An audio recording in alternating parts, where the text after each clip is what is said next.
Welcome to a brand new episode of our podcast, Human in AI, Minds, Machine, and the Gradient Descent. Thanks for tuning in to our geeky podcast, where we discuss the fascinating field of AI and machine learning, corporate craziness, passion for technology, and the role of humans. We are Uli and Avery, your hosts for this episode. Yeah, and now let's dive into a topic that is transforming the HR. No, actually, it's called P&O landscape in our world. AI. Imagine a world where AI helps us to find the perfect candidates, tailor learning experiences, and enhance people growth at scale. Today, we'll explore how AI is influencing people and organizations, making HR smarter, more efficient, maybe more fun, and obviously incredible personalized. So get ready to meet our next genius guest, whose tech journey began with the Game Boy and a Commodore C64. And for those of you who don't know what I'm talking about right now, it's an 8-bit home computer introduced in '82, sparking a lifelong passion that led her to study computer science. With a decade in management consulting, she's now revolutionizing people and organizations by leveraging digital strategies and data to create personalized, meaningful experiences at scale. She's all about rethinking traditional HR, embracing innovation, and fostering growth. And I'm talking about none other than Michaela Schütt, SVP in Digitalization Strategy for People and Organization. Welcome to the show. It's great to have you. Thanks for having me. And you guys know how to set the bar high. That's an intro, is it? And to keep things fresh and fun for our young listeners as well, we thought we start off with some hashtag magic. So, Michaela, what 3 hashtags would you use to sum up your awesomeness? And what's the most surprising place you've ever found inspiration for your work? Oh, Avery. So my hashtags would be hashtag curious, and that started very early. I love trying out things in private life, in business life. Sometimes it's getting a little bit exhaustive also to my family, and sometimes it doesn't have the most beneficial impact on my work-life balance. But I truly believe by trying things out, you don't get older, and you stay inspired. The second would be, I guess, hashtag people person. I truly believe that we only will have great impact if we combine different perspectives. And I love to also challenge with each other and to have controversial ideas and controversial discussions, because at the end we get better results. And the third one would probably be hashtag critical thinker, not in a negative way. I would say a deep critical thinker. I need to think stuff through before I can commit or get started, which sometimes is a pain for my environment, but that's just how I am, that I need some time to think about options, about implications, to have thought everything through, and until the end to really get started and then speed up. What was the inspirational place to be? Where did you? Is there a secret spot where Michaela gets her ideas or sparks some ideas from? Actually, there is indeed. I love being in the water, and there's a little lake close to the place where I live. And in summer times and also beginning of autumn, I ride there with my bike early in the morning and put off my headphones, and just 20 minutes in the water, suddenly ideas come to my mind, things that keep bouncing in my head suddenly get a solution. So that's for me very inspirational. Nothing around, nothing that distracts me, no digital stuff. And there I get a lot of inspiration. All right, cool. So next time, everyone out there, jump in the water and take a deep breath. No, outside of the water, I guess. And the head stays up on the water. Right? And go with the flow. Exactly. So my hashtag will be culture, right? And this is something, obviously, if you work in a large organization, culture and the role of culture, innovation culture, people culture, but also organization culture, as I guess for P&O, like people in organization, as we call it in Siemens HR, quite a bit of a thing and a challenge, given the stack that, 320,000 people, what's your stake on an organization culture? Is there something? Do you have an opinion on that? Definitely, yes, there is. And the interesting thing is, if you talk about culture in the context of P&O, there is often the wish of we need to define and shape and develop a culture. But I have a very different opinion on this. I believe that an organizational culture is nothing that you can just decide how it should be and then roll it out. It's something that is basically the result of everything we have in our company, our processes, our systems, our practices, basically everything that influences our behavior.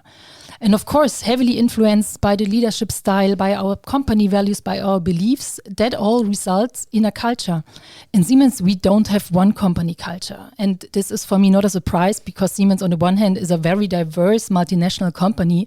On the other hand, Siemens is continuously reinventing itself and shaping the portfolio by acquisitions, by carve-outs. So it's quite natural that we have kind of different subcultures across Siemens. But what I experience, especially in the last few years, there is some common themes across Siemens, even across those little pockets, which is for me very obviously a topic of empowerment and of growth mindset. What I like a lot, what has increased significantly over the last years, that we all are encouraged to bring us in, to speak up, to try things out. And I think especially this company-wide growth mindset is a fact that makes Siemens a great place to work and to thrive. So from org to ownership culture. I don't. What is the Tucker saying, right? Culture eats strategy by breakfast, maybe per dinner and per lunch as well, right? I think you need both, and it's not necessarily a contradiction. Mm-hmm. Yeah. And so you just mentioned that Siemens is a great place to work, and it's also because of the growth mindset, and obviously also because we have so many people and talents working here. So what I'm very curious about to learn is how have talent expectations really evolved over the years? And Siemens is also an organization that has a long history. So is it more challenging these days for Siemens to really attract and retain top talents? And how does this actually relate to maybe the demographic shift with the new generation really joining the workforce? I would definitely say it's a challenge that we have, but other companies as well. People nowadays, they don't come to Siemens and have one job for a life like our grandfathers did. If I look into my environment, there's working students who had more jobs right now than I probably have until I retire. So this is changing significantly. And the talents that seek for their first real employment, they look for something with a purpose. They want to know how they can contribute to something meaningful. So they want to learn and grow. They want to explore new things. They want to try out new technologies, grow their skills and grow as individuals. So this is something that I perceive increasingly over the last years. And as Siemens, from my perspective, we are positioned perfectly to meet those expectations, because as a multinational company active in such a broad variety of businesses, we can provide exceptional growth journeys to those young talents. They do not have to change company to explore a new role or a new technology or a new business domain or a different country. So this is something where I believe we are set up perfectly in a great growth environment for young talents. What I also perceive is that they expect different cultures than there was in the past. And that goes back to what I've said earlier, this growth mindset, this open and empowerment culture. This is something that positions us brilliantly in the talent market. What I also see, they expect different kind of experiences. The experiences, they are highly influenced by the culture, of course, but also of the environment. How much are they allowed to do on their own, decide on their own, try things out? That also relates to digital environments. What are tool experiences that they have in their work environment? Because they definitely expect the same cool and easy and AI-driven experiences that they have in their private lives. That's something where we as a digitalization department can contribute. Mm.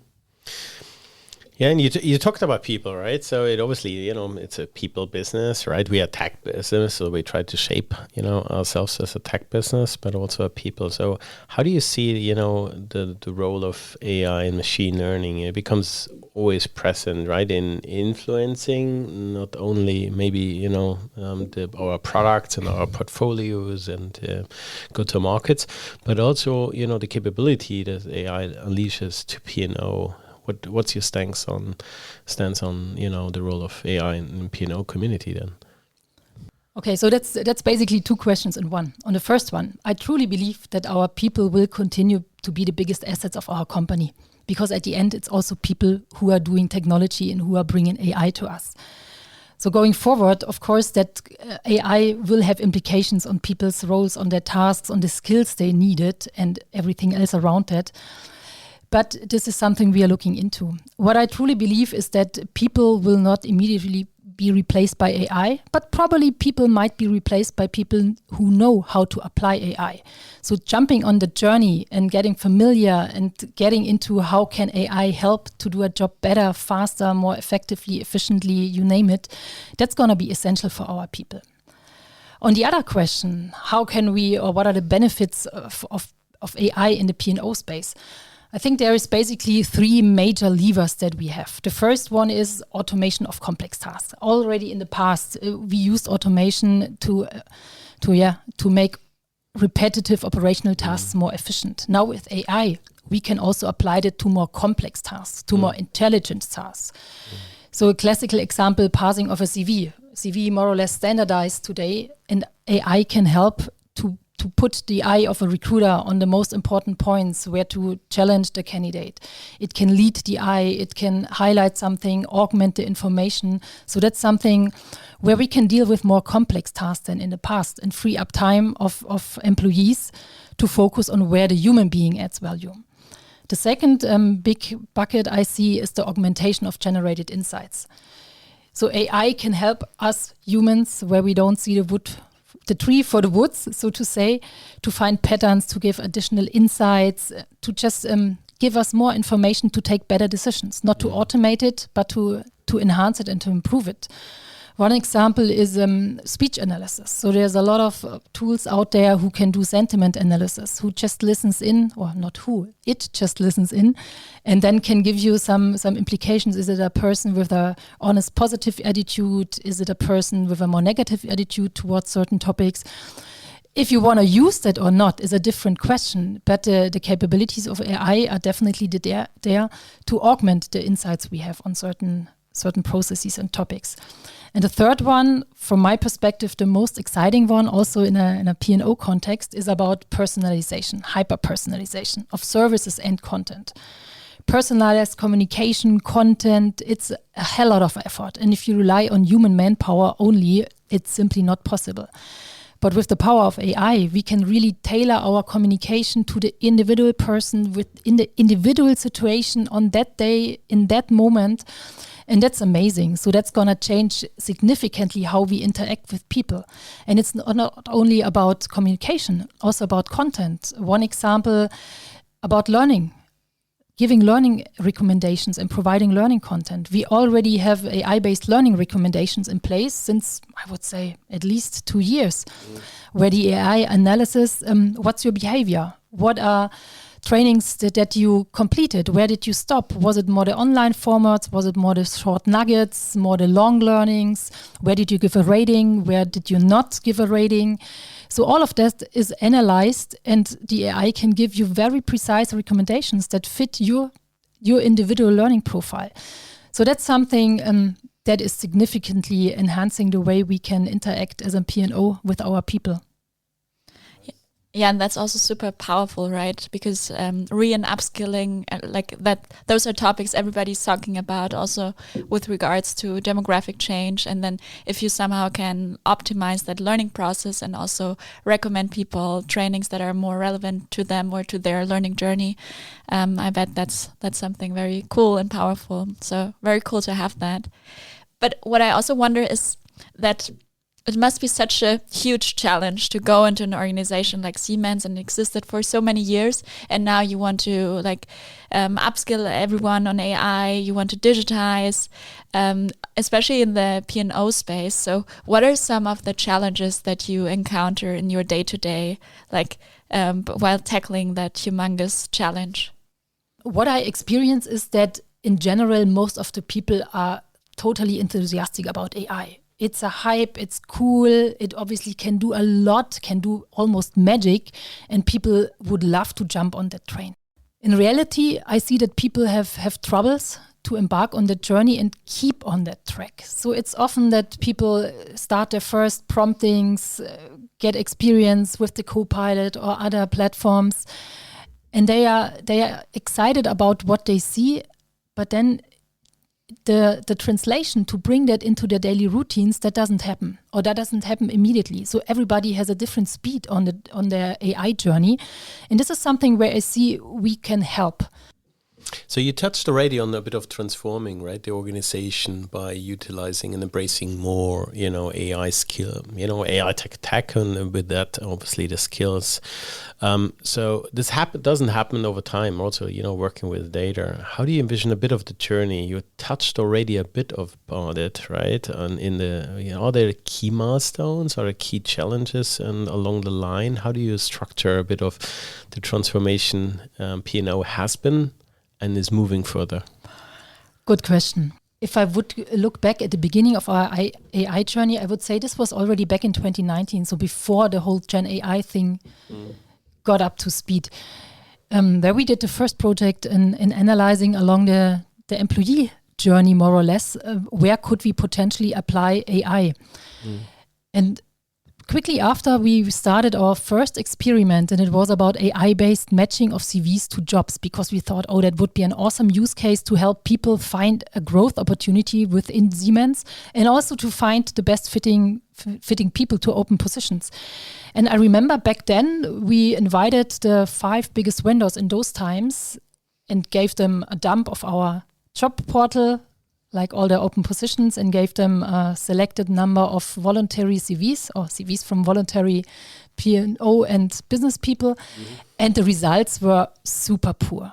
So we saw that the use case might be great, but the results, it was not fitting to the CVs. It was not really inspirational. So just a junior something got a recommendation for senior something, and only one of the vendors had the bias topic on the radar. So it was really poor. And we said, okay, the use case is great, but we stop it. And we stayed close and observed the development in the market. And 2 years after, we picked it up again. And from that point on, we implemented the job matching. We had several other global applications already early on.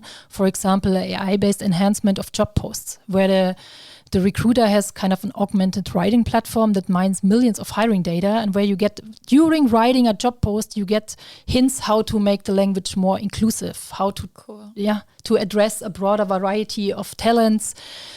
And it gives you a score. And we could also measure that above a certain score, we got a more diverse pipeline. We were fast in finding the right candidates. So we already had some global AI implementations in place before the Gen AI hype started. And when the whole topic of Gen AI became available, we started experimenting with that.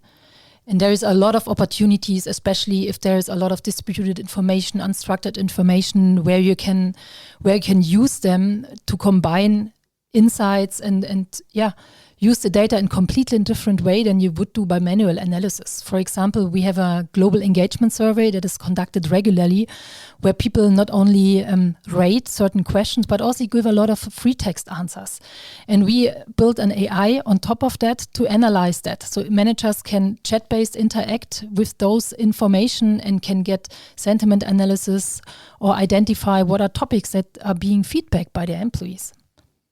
And now going forward, I think it's the most exciting time, because we experienced and built up some expertise with classical vendor AI as well as with the Gen AI approaches. And now we need to combine that to see how we can best fit them together into one AI roadmap and kind of develop our AI portfolio in a little bit more holistic approach. So, and you just touched upon Gen AI and already like what some of the use cases could be in the P&O space. So there has been like incredible excitement around it, and it's everywhere right now, right? So how can that journey actually look like to really harness Gen AI in meaningful ways?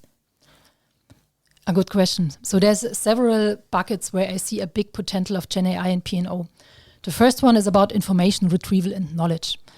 So as I said earlier, if you have a lot of information, you can build bots on top that helps you to get information contextualized, so personalized. For example, you could imagine feeding an AI with all our Siemens policies that people can interact and find the right ones that fit into their situation. Or what we already do have in place, automated FAQ builders. People are often fed up with looking for the right information. They have a concrete question. So if you feed all the information and you got the most likely questions, including a proper answer, that saves a lot of time in P&O.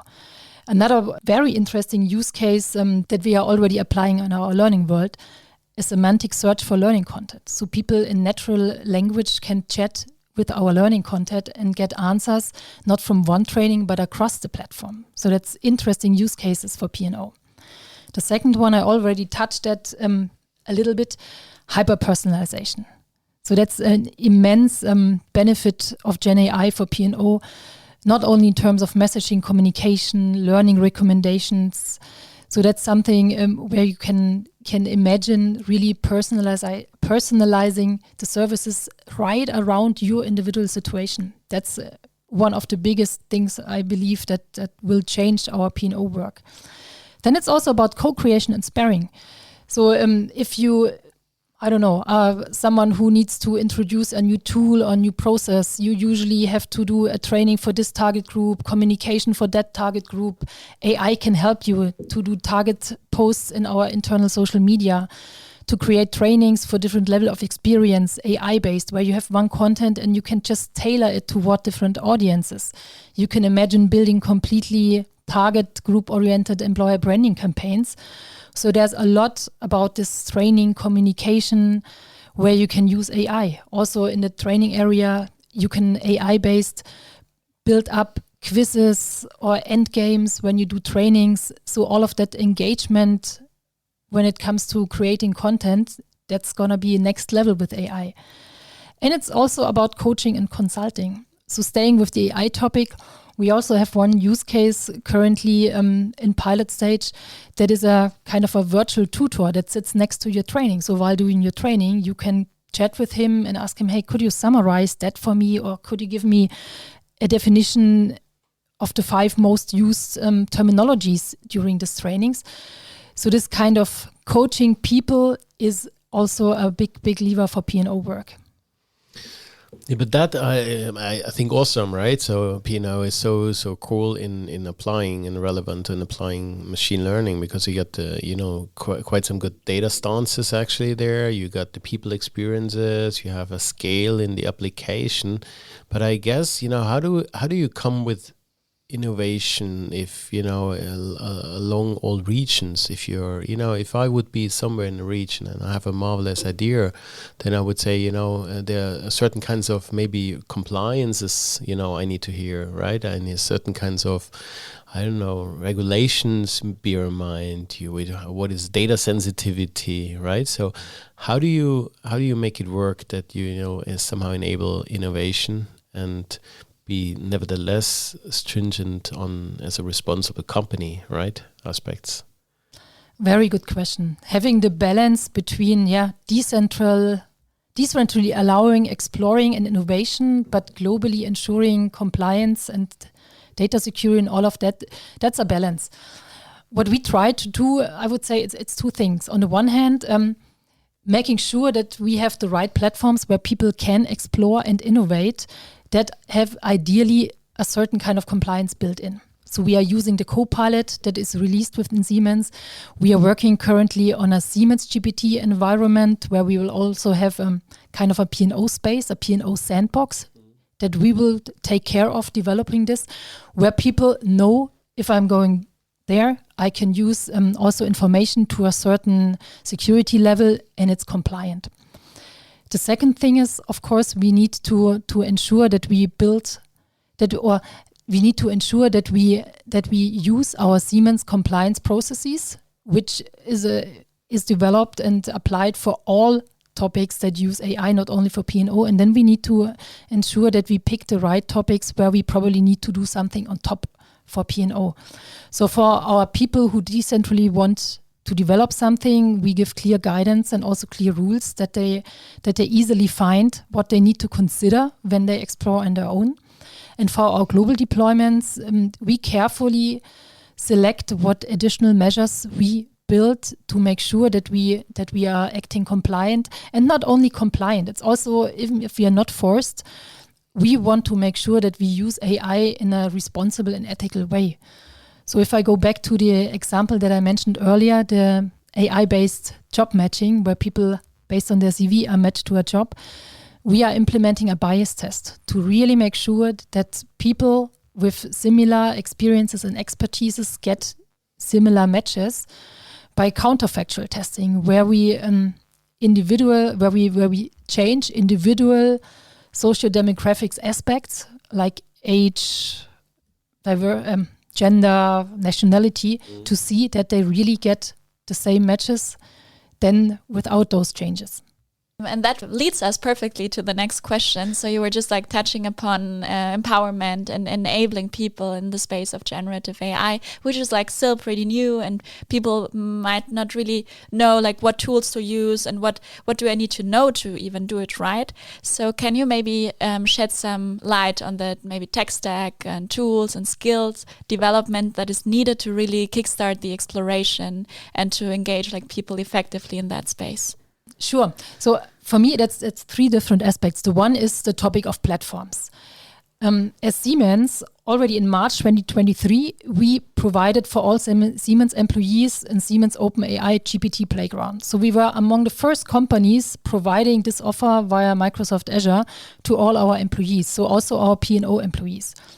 And soon after, in December, we started an early access program for Microsoft 365 Copilot with 600 pilot users, now ramping them up, already 1,000 beginning of this year, and still growing.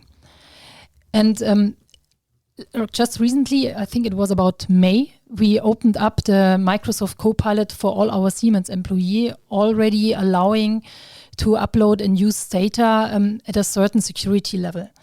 So that's a great step where everybody has technologies at hand to do so. And we are also working on a Siemens GPT platform that is like the OpenAI GPT, but internally that allows the usage of more restricted data, and where people or also departments, for example, P&O, can build up their own spaces where people can explore in a safe environment. So the platform aspect, I think we are providing quite some tools to play around, and also to create and develop some use cases that people can use in their day-to-day routines.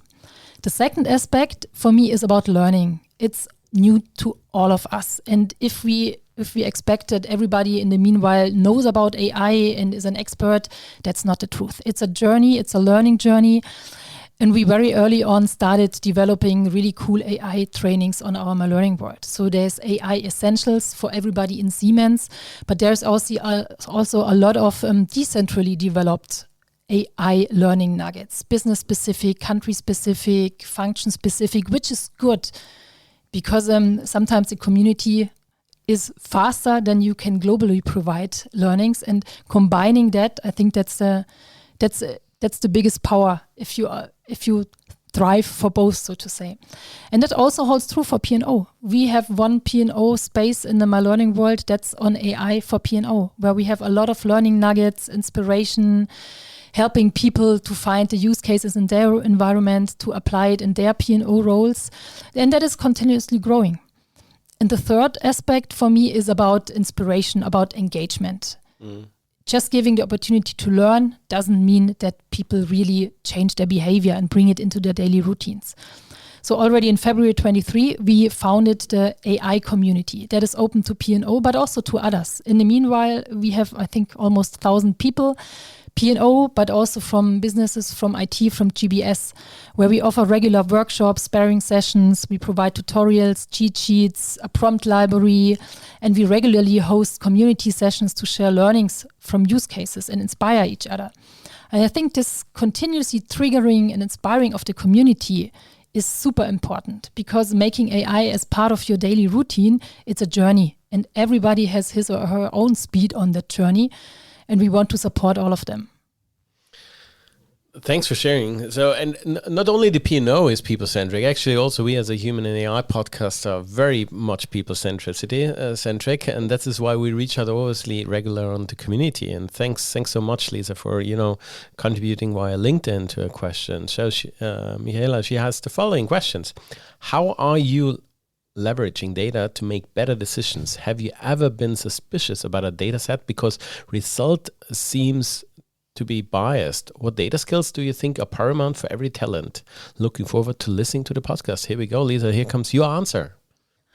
Great question. And I especially like the way how the question is phrased, because it says, how do we leverage AI to make better decisions? And that is definitely an approach that we take. AI is for augmenting, for getting additional information points, or for cleverly combining data to generate new insights. It's for making better decisions, but it's not for automating decisions. The example that I mentioned earlier, if we use AI, for example, to match people to jobs, it's about helping, for example, a recruiter to find the most suited talents on top of the queue, or to find to help a person find the most suitable job. But the final decision about hiring a person or taking a job, that's with the hiring manager or with the employee. That's not going to be done by AI. So it's about using AI to do better decisions, but not for automating it.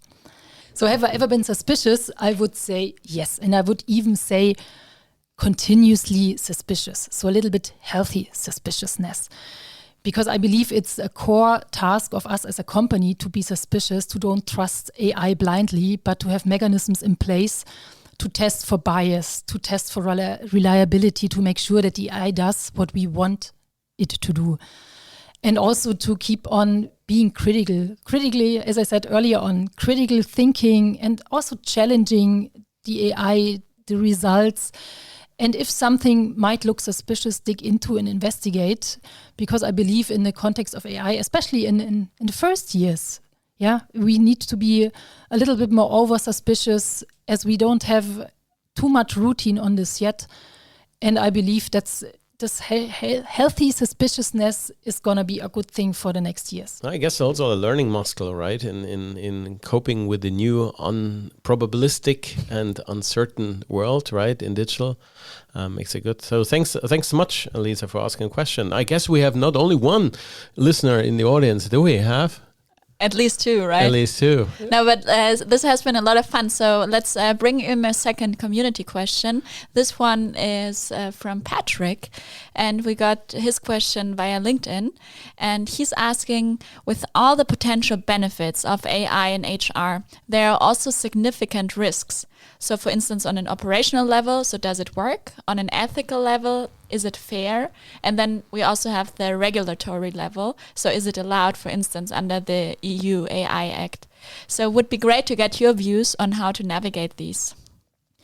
Great questions and definitely great challenges. So on the first part of the operational, does it work? I think this is a question that is important in the context of AI, but that's also in general important if you use systems or tools. Because if we plan to introduce a system, we need to be clear what it should achieve, right? What the benefits should be. So we need to be clear how success would look like and how and with which KPIs we would measure that to prove that it's doing what it should do and what we expect. Because only then we can really monitor if it works. And another aspect that is important, how do you find that, does it work? Even if it works, the question is, does it work for us? So I'm talking about adoption. Do we really use the tool? There is always the danger to miss out accompanying a tool implementation with sufficient change management. And you might end up with having a great tool in place that is working as it should, but it's not used or not used to the right extent. So that's one important aspect when we talk about make it operationally working. On the second one, the ethical, is it fair? I think also to this question, to a certain extent, not only specific to AI, right? We have clear business conduct guidelines that help us to act in an ethical way, and they, of course, also apply to AI.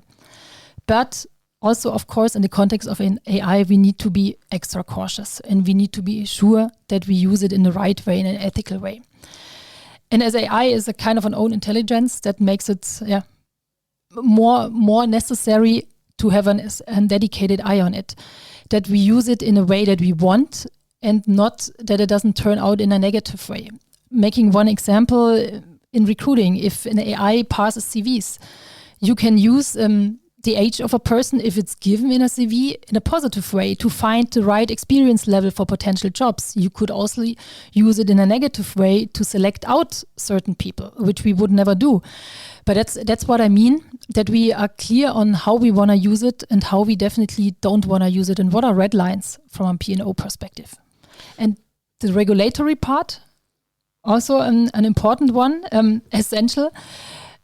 Looking at the AI Act that is now coming, I think we already started preparing ourselves 2 years ago for that, because it's important for us to have all the governance and compliance related processes in place to ensure that all our AI applications are in line with all the regulatory aspects.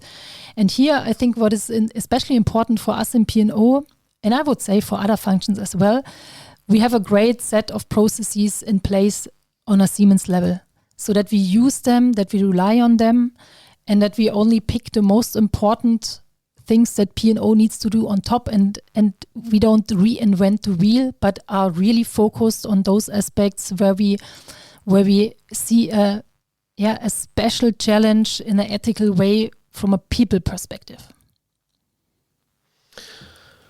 You talked about tools. Let's switch gears. And time flies, to be frankly fair. So, coming on in the total different dimension now, you're with the organization quite a bit, and you've seen in your various roles quite different stances in there, right? Reflecting on your days as an early career, professional, a student, maybe, right? What advice would you give yourself, maybe also in this case, also the brilliant minds out there, eager to push the boundaries and make a real impact? What is a recommendation, a bit of the best practice you can give them along in kickstarting new initiatives? I think you already gave the trigger point, pushing boundaries. Mm-hmm. And sometimes it's not even about pushing boundaries. We often perceive a lot of boundaries, perceive them, and in reality, they are not really that strict, or they are even not there, or they can be challenged or changed. And if I look back in my whole career, I never experienced a situation where I went to one of my bosses or one of my project managers to say, listen, I have an idea. Can I try that? And someone said, no, better not. Not a single time, to be honest. It was more on the contrary that people said, oh, that's a good idea. Try it out. Or someone said, ooh, that's a weird idea. I'm curious how that's going to turn out. So I would really give everybody the advice to not overthink it before starting, in terms of just ask if it's necessary, and if not, just try it out. Yeah. And also, I can get out of my own skin. My critical thinker says, but before you do so, think it through. Yeah, be clear that your idea has some substance, and then pitch for it and go for it. Here we go. Rule comes again. Yeah, and with that, Michaela, we're almost at the very end of this session. So before we finish off, we want to play our signature game with you, and it's called Authentic Autocomplete. And what I can tell you up front, it's really great fun. And for the closing, I would like to give you a couple of sentence starters, and you can finish them. Are you ready? Up for the last challenge. I'm ready. Shoot. Siemens is never getting boring, and it's a great place to grow. Nice. AI is here to stay and will be part of all aspects of our business and private lives, for sure. Absolute believer, are we? Working in P&O is awesome because people will still be our biggest assets, and if we combine technology, AI, and people, we can really make a change. Hell yeah. True. And last but not least, if I could invent one rule for everyone in the world to follow, it would be be open and curious, and think things through before acting, and of course be respectful with each other. Respect. So we have a lot of respect, Michaela, for you, and thanks for being, that open and passionate with us, sharing a bit of your view on the P&O and HR landscape, and the role of technology in there. So thanks so much about your time. It was great being here. Thanks so much.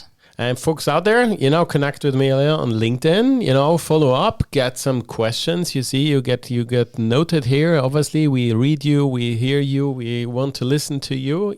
Tell us what you think, what you can improve. And obviously, stay tuned. There's a lot more to come. Don't know what the next episode will bring, but for sure it will be fun. And stay bold, committed, and open-minded. And we hear us at the Siemens AI Lab podcast. Cheers.